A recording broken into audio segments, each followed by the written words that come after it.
శ్రీ దుర్గాదేవి జ్యోతిషాలయం జ్యోతిష్యం చెప్పబడును. ప్రేమించిన వారు దూరం అవ్వడం, భార్యాభర్తల మధ్య గొడవలు, విడాకులు, కోర్టు సమస్యలు, ధనం మరియు బిజినెస్ సమస్యలు, వివాహం ముడిపడకపోవడం, చెడు ప్రయోగ నివారణ, స్త్రీ పురుష వశీకరణం చేయబడును. మొదలగు ఏ విధమైన సమస్యలు ఉన్నా గురువు గారిని సంప్రదించండి. అన్ని విషయాలు ఫోటో చూసి ఫోన్లో స్వయంగా చెప్పబడును. గురూజీ రామరాజు. Phone number 9856782666. రాత్రి 9:45 తరువాత ఒక చెడు వార్త. వీరే ఆ వార్తను మోసుకొస్తారు. ఏం జరగబోతుంది? ఆ వార్త ఏమిటి? ఈ రోజున గోచర రీత్యా మిగిలిన అంశాలు ఎలా ఉన్నాయో ఈ వీడియోలో తెలుసుకుందాము. వీడియో ఎక్కడా స్కిప్ చేయకుండా దయచేసి పూర్తిగా చూస్తేనే మేము ఏం చెప్పబోతున్నామో మీకు అర్థమవుతుంది. వీడియో నచ్చితే ఒక చిన్న లైక్ చేయండి. మీ లైక్ మాకు ఎంతో సపోర్ట్గా, ఎంతో ఎంకరేజ్మెంట్గా ఉంటుంది. ఇక ఆలస్యం చేయకుండా వీడియోలోకి అయితే వచ్చేద్దాము. మీరు అస్సలు అనుకుని ఉండరు, మీతో పాటుగా మీ కుటుంబం కూడా అనుకుని ఉండదు. కానీ అకస్మాత్తుగా వచ్చే ఈ యొక్క పరిస్థితి మిమ్మల్ని చాలా వరకు కూడాను బాధిస్తుంది, రోధించేలాగా చేస్తుంది. ఈ యొక్క చెడు వార్త ఏమిటో, ఈ రోజున కలిగే శుభ అశుభాలు ఏమిటో కూడా తెలుసుకుందాము. ముందుగా వీరి గురించి, వీరి తత్వం గురించి తెలుసుకోవడం చాలా ముఖ్యము. ఈ రాశి వారు లక్ష్మీదేవికి ఎంతో ఇష్టలు. ఎందుకంటే వీరి తత్వము అటువంటిది. కష్టాల్లో ఎదుటి వారికి సాయం చేయడం, మంచి మనసుతో మాట్లాడి ఆదుకోవడం, నవ్వులు పూయించడం, ఏ పరిస్థితుల్లో ఉన్నా కూడాను ఎదుటి వారి కష్టాల్లో ఆపన్న హస్తం అందించడమే కాకుండా అందరికీ భరోసా కల్పించడం, అందరి మేలు కోరుకోవడం, ఎవరితో అయినా చాలా చక్కగా మాట్లాడడం వీరి యొక్క నైజము. మేలు చేసిన వారిని మరచిపోరు. కొత్త వారిని, పాత వారిని అందరినీ ఒకేలాగా ఆదరించి చూస్తారు. ఎవరితో ఎలా ఉండాలో వీరికి ఎరుక. అందరినీ గౌరవంగా మాట్లాడతారు. కొన్నిసార్లు మనోచాంచల్యం ఉంటుంది. ఈ విషయంలో అప్రమత్తత అవసరము. మాట ఇచ్చే విషయంలో, మాట్లాడే విషయంలో తగిన జాగ్రత్త తప్పక తీసుకోండి. ఎప్పుడూ ఖాళీగా కనిపించరు వీరు. ఏదో ఒకటి సాధించాలనే మొండి పట్టుదల మాత్రం అధికంగానే ఉంటుంది. అయితే ఈ రోజున చూస్తే రాత్రి 9:25 తరువాత ఒక పెద్ద అశుభవార్త ఫోన్ ద్వారా కావచ్చు, మెసేజ్ ద్వారా కావచ్చు, వచ్చి వ్యక్తి చెప్పడం ద్వారా కావచ్చు. ఏ ఆదాయ మార్గం అయితే మీకు ఆదాయాన్ని ఇస్తుందో, మీరు సర్వైవ్ అవుతున్నారో, మీకు మీ కుటుంబానికి అది ఒక్కటే ఆధారం. ఆ యొక్క ఆధారం అనుకుంటున్న ఆ యొక్క డబ్బు సంబంధిత మార్గం త్వరలో మూసుకుపోబోతుంది. దానికి సంబంధించిన ఒక నష్టపూరిత వార్తను అయితే ఈ రోజు వినబోతున్నారు. మీ మనసు అంతా గందరగోళంగా మారడానికి ప్రధాన కారణము మిమ్మల్ని భయకంపితులను చేస్తోంది. వారు మాట్లాడుతూ మీకు ఏదో కష్టం జరిగింది అన్నట్లుగా సానుభూతి అయితే తెలియజేస్తారు. కానీ వారి యొక్క మనసులో కూడా ఇదే ఉంటుంది. ప్రతి మనిషి వారు బాగుపడ్డం కన్నా ఎదుటి వారు పాడు అవ్వాలని కోరుకుంటారు.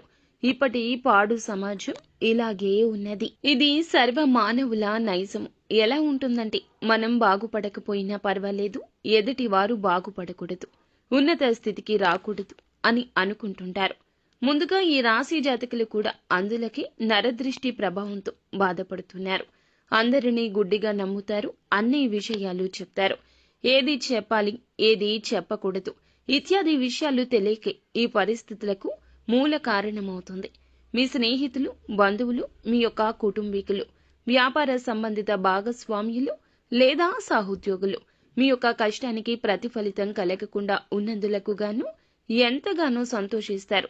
బయటకి దుఃఖిస్తారు, రోధిస్తారు, నమ్మొద్దు, నటిస్తారు. ఆ యొక్క వార్తను ఇలాగే చెప్తారు. ఈ యొక్క వార్త మీ యొక్క గుండెల్ని పిండేసే వార్త. కానీ బరువు మీది, భారం మీది. కానీ ఎదుటి వారికి అదంతా ఉండదు కదండి. తేలికగా మాయని మచ్చలాగా తీసుకుంటారు. ఎప్పుడైనా మన కష్టం మనకు మాత్రమే తెలుస్తుంది. ఎదుటి వారికి అది తెలియదు. అస్సలు తెలియకపోగా పరుష పదజాలాన్ని ఉపయోగించి చులకన చేసి మాట్లాడుతూ మిమ్మల్ని ఇంకా దెప్పి పొడవచ్చు. కానీ మీరు మాత్రం నిరాశ చెందకూడదు. పరిస్థితి అనుకూలంగా లేదు అంతే. కావున ఇలా జరిగింది. కానీ భగవంతుడు మీ వైపే ఉన్నాడంటూ నమ్మండి. ఆశ్చర్య కార్యాలు తప్పక భగవంతుడు చేస్తాడు. భగవంతునికి అసాధ్యమైంది ఏదీనూ లేదు కదా. ఈ రోజున కష్టం జరిగింది అంటే ఇది ఒక పరీక్షగా భావిస్తూ మీ యొక్క తప్పులు తెలుసుకుని ముందుకు వెళ్లే ప్రయత్నం చేయాలంటూ నెమరు వేసుకోండి. పదే పదే చెప్పుకోండి. తెలియక చేసిన తప్పిదం మూలంగా ఇటువంటి శిక్ష మీకు పడిందని పశ్చాత్తాపపడండి. అంతేకాని నిరాశ నిస్పృహలతో ఇక నా జీవితం ఇక్కడే ఆగిపోయింది అనుకుంటే జీవితంలో ముందుకి ఎలా సాగగలరు? భవిష్యత్తు గురించి ఆలోచించకుండా గతంలో జరిగిన తప్పిదాల గురించి ఆలోచిస్తే భవిష్యత్తులో ఏమీ సాధించలేరు కదా. ఈ విషయాన్ని కుటుంబ సభ్యులు చెప్తున్నా అర్థం చేసుకోకపోతే ఎలా? ఒకసారి ఆగండి, ఆలోచించండి.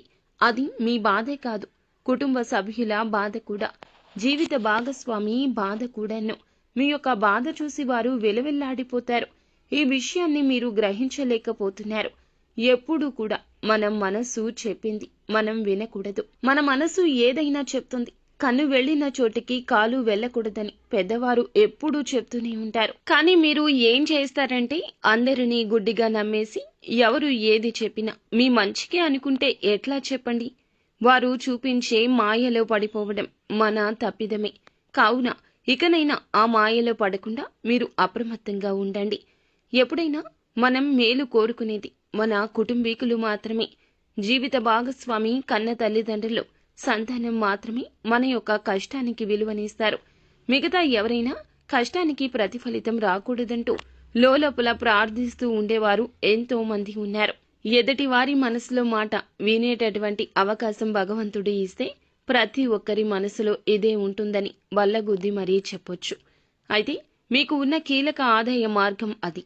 వ్యాపారం కావచ్చు, ఉద్యోగం కావచ్చు, ఆదాయ మార్గం కావచ్చు త్వరలో మూసుకుపోబోతుంది అంటూ వారి యొక్క ఊహాజనిత వార్తలతో ఈ రోజున ఇబ్బంది పెడతారు, బాధ పెడతారు. మీరు మాత్రం అశ్రద్ధ వహించొద్దు. పని విషయంలో ఎప్పటి పని అప్పుడు చెయ్యండి. ఇక జాగ్రత్తలు తీసుకోండి. కుల వృత్తులు చేస్తున్న వారు అయినా, ఎటువంటి వ్యాపారాలు చేస్తున్న వారు అయినా, ఉద్యోగాలు చేస్తున్న వారు అయినా సరే ఈ రోజు ఈ జాగ్రత్త తప్పనిసరిగా తీసుకోండి. మాట్లాడే విషయంలో, మీ యొక్క చేతల విషయంలో, తీసుకునే నూతన నిర్ణయాల విషయంలో చాలా జాగ్రత్త. ధనం విషయంలో పెట్టుబడుల సలహాలు కూడా పాటించొద్దు. ₹1 పెట్టినా అది మీకు ఈ రోజున నష్టం కిందకే జమ అయిపోతుంది. జాగ్రత్త. ఈ రోజు లక్ష్మీదేవి అనుకూలత అస్సలు లేదు. డబ్బుల విషయంలో ఎవరు ఎంత రెచ్చగొట్టినా ₹1 కూడా ఎవరికి ఇవ్వద్దు, ఎవరి వద్ద తీసుకోవద్దు. అప్రమత్తంగా ఉండండి. ప్రతి ఒక్క రూపాయి ఏదో ఒక విధంగా ఆగిపోవడం, మొండి బకాయి వసూలు కాకపోవడం, వస్తున్న ఆదాయం అనుకున్న చివరి క్షణంలో ఆగిపోవడం, రావాల్సిన ధనాన్ని ఎవరైనా సరే రాకుండా మిమ్మల్ని అడ్డుకోవడం ఇలా సంభవించవచ్చు. ఈ యొక్క వార్తను విని మీరు కోపంతో ఊగిపోతారు. చాలా వరకు మానసిక అశాంతికి గురి అవుతారు. ఇటువంటి వార్త ఏ రోజున ఏ రంగంలో ఉన్నా ఈ రాశి జాతకులకు అందరికీ కూడా వర్తిస్తుంది అని కాదండి, కొంతమందికి మాత్రమే ఈ విధంగా అననుకూలత కనిపిస్తుంది. ఇక మిగిలిన అంశాలు కూడా ఈ రాశి వారికి మిశ్రమంగానే ఉన్నాయి. వ్యాపారస్తులకు కొంచెం మిశ్రమ ఫలితాలే ఎక్కువ. వ్యాపార జీవితం గురించి ఒక కీలక ఆలోచన చేస్తారు. అమలు విషయంలో కాస్తంత జాప్యం జరుగుతుంది. తీసుకునే నిర్ణయం మీ యొక్క బంగారు భవిష్యత్తుకు బాట అవుతుంది. కానీ ఇలా ఇబ్బంది పూరిత వార్త కాకూడదు. కావున చేసే ఆలోచన, సొంత నిర్ణయాలకు ప్రాధాన్యత ఇవ్వకుండా ఎవరైనా అనుభవజ్ఞుల సలహా తీసుకోండి. కుటుంబ సభ్యుల సలహాని కూడా పరిగణలోకి తీసుకుంటే మేలు కలుగుతుంది. భాగస్వామ్యులతో విభేదాలు ఉంటే పరిష్కరించుకోవడానికి అడుగు ముందుకు వేస్తారు. వారితో కలిసి కొత్త వ్యాపారాలు మొదలు పెట్టాలి అని ఆలోచన చేస్తారు. ఉద్యోగస్తులకు కూడా కొన్ని ప్రత్యేక సవాళ్లు ఉన్నాయి. ఎదుర్కోండి, ధైర్యంగా ఎదుర్కోండి. అధిగమించి ముందుకు సాగడానికి దైవ బలం తోడుగా ఉంటుంది. నిత్యము శివారాధన చేసుకోవడంతో పాటుగా ఆదిత్య హృదయ స్తోత్ర పఠన పారాయణం చేయండి. మేలు కలుగుతుంది.